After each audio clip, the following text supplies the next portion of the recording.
Hey guys, so I just want to jump into a quick video because Theresa May has announced that she's going to look at extra stamp duty for overseas investors, which, you know, is a real kick in the teeth. I mean, it's like one of these things where you just can't catch a break as an investor.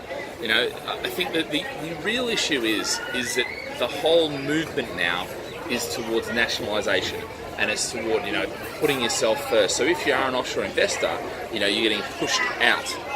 The problem is that that's happening all around the world, and that's the movement that's happening now. And yes, it may have begun with Brexit and Trump, but I think we're going to see more and more of this, you know, over time. And you know, the unfortunate thing is, what can you do about it? Not a lot. I mean, they haven't announced it yet, but they've said stamp duty, additional stamp duty, between 1% and 3%. They're suggesting, which probably means 3%. You know, is what it'll come out at.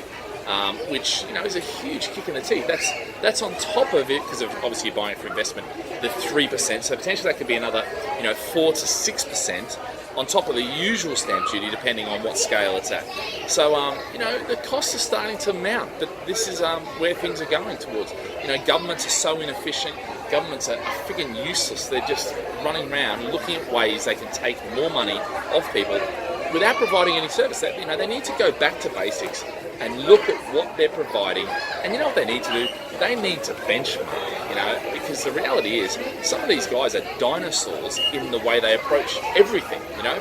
I mean, there's no government department that I know of in the UK that I would say is run in any way efficiently, effectively, or benchmarking against best practice.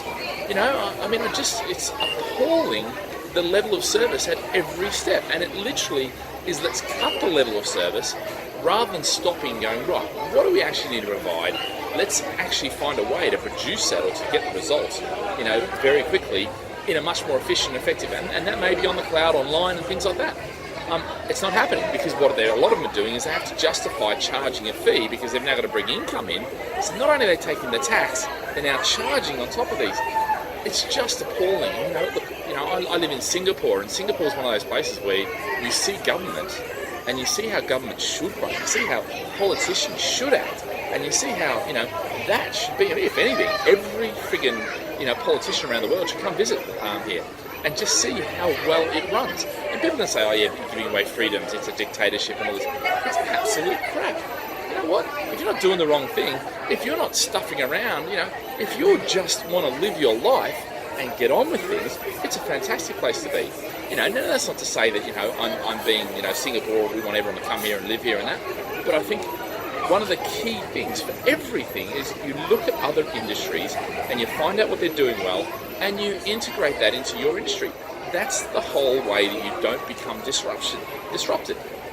But there's nothing about that. Anyway, so I got a bit off track there, but this is a property rant. So, but look, you know, potentially that's coming in. They're going to do some consultation.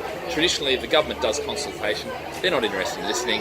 They're just looking at the extra. I think it was 156 million or something like that they're going to make extra out of doing that per year. I think I read a figure somewhere.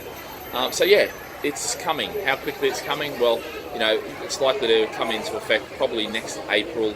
But you know what? It may well be that they do the consultation and then they just introduce it straight away, like they have done previously. You know, no warning.